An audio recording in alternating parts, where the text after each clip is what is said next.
大家好，我是小燕。香蕉是我们平时很爱吃的水果，刚好也有网友要求香蕉口味的蒸蛋糕。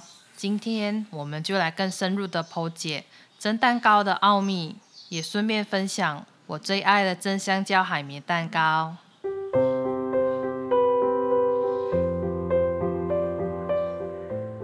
首先，准备一片香蕉叶，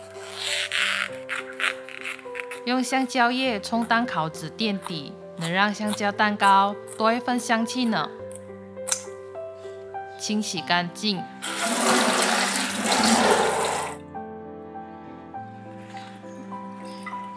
香蕉叶上有一点水，模具放上去后才不容易移动。沿着模具的形状剪，剪好后才将香蕉叶擦干。这次我用8寸的椭圆形模，一个是不粘模，一个是普通模，看蒸好的蛋糕会有什么不一样。准备好模具后，我们就来预热蒸锅，在锅子里加入足够的水。这次我用2个不一样的锅子，一个是上次用的汤锅，另一个是蒸天式的蒸锅。开火预热。接下来我们要开始制作蛋糕啦。这次我们用50克的玉米油，因为它本身没气味，所以更能凸显香蕉的味道。用任何品种的香蕉都可以，香蕉越熟，就能做出越香越甜的蛋糕。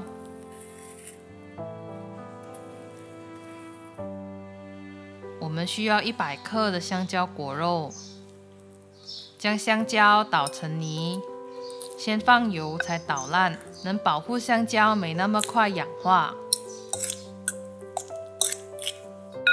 接着我们来分蛋，准备一个大碗，这个碗要无油无水，不然会影响蛋白的打发哦。4粒 A 级的室温鸡蛋。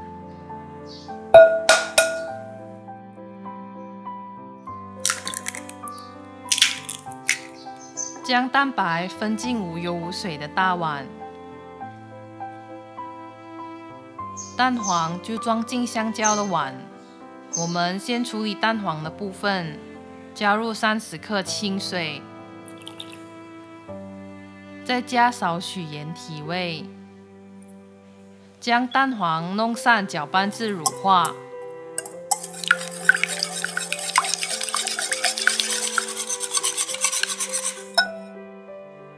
接着将70克普通面粉和20克玉米粉装进滤杯，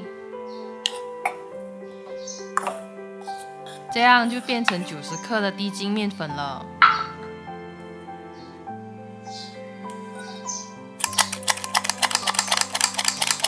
一边加入，一边用切拌和翻拌的手法拌匀。如果只是同一个方向快速搅拌，面糊会很容易起筋，造成蛋糕失去松软的口感。这次的面糊比起之前的版本会更浓稠一些哦。将面糊拌至顺滑，没有干粉就好了。然后我们来处理蛋白的部分，将半茶匙柠檬汁或白醋加入蛋白里，这能帮助稳定蛋白霜和去淡腥味。准备好30克的细砂糖。糖的分量可以依个人口味做调整。将蛋白打到有出泡泡时，加入第1次细砂糖，继续打发。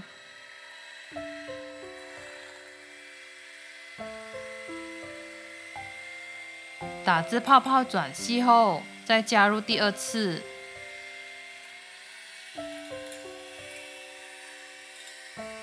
蛋白霜开始有纹路后，就加入最后1次。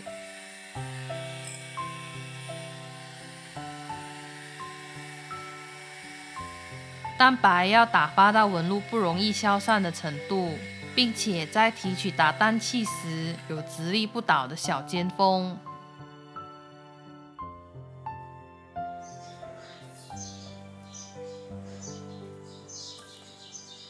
蛋白霜分3次舀进蛋黄面糊，用翻拌的方法将它们混合均匀。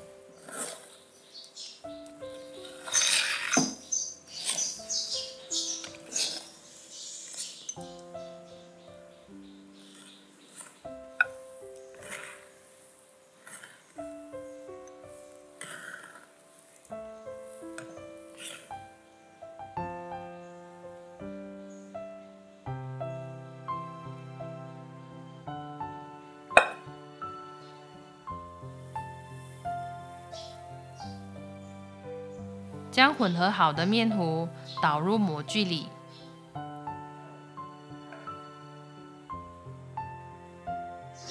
敲出一些大气泡，这样能让蛋糕组织比较细腻。再将面糊放入已经预热好的锅子里，在关上锅盖时稍微打斜，并留一个小细缝，让锅内多余的蒸汽能散发出来，而水蒸气也能斜着流进锅底，这样就不会滴到蛋糕的表面了。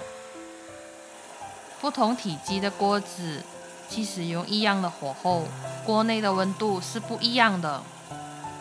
锅盖开的缝也大小不一，所以火候和时间只供参考，最终必须依你自己的锅子、模具和分量再做调整。这模具是2粒蛋的分量，就蒸35分钟后关火焖5分钟。先让锅内的温度稍微下降后才打开，这样能避免蛋糕塌陷。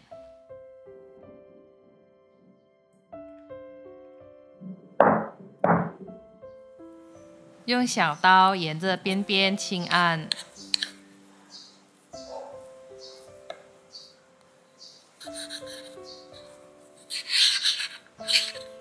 看这2个模具蒸出来的蛋糕有什么不一样呢？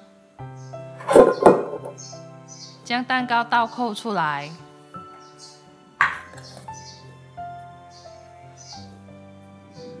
撕掉底部的香蕉叶，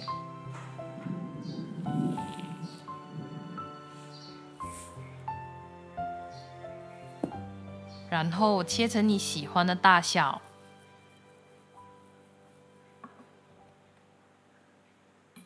这次的鸡蛋糕满满的香蕉味道，而且还吃得到小块的香蕉果肉哦。喜欢香蕉口味的朋友一定要试试看。这个食谱也能用烤的哦，摄氏150度，随意法烤60分钟。哎呀，温度计坏了，太高温裂开了啦！这食谱加1茶匙可可粉，就能变成香蕉巧克力蛋糕了。其实蒸蛋糕失败最大的原因是火候和水蒸气。我自己尝试用另一个锅子，第一次中火变蛋饼，第2次小火变好一点的蛋饼，第3次更小火，玻璃盖开大一点，才真的成功。每个锅子里的温度不一样，可以透过玻璃盖观察蛋糕。如果蛋糕在手10到20分钟内胀很高的话，那就表示温度太高了。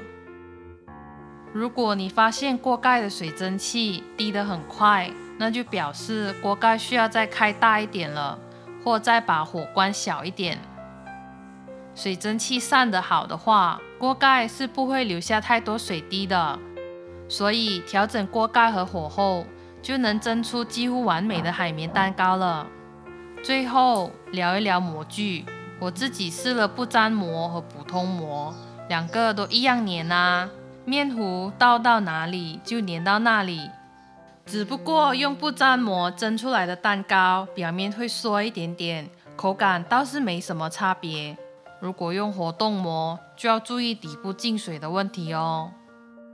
好啦，这次的分享就到这里，觉得有帮助的话，请点个赞、订阅和分享哦。我们下个视频再见，拜拜。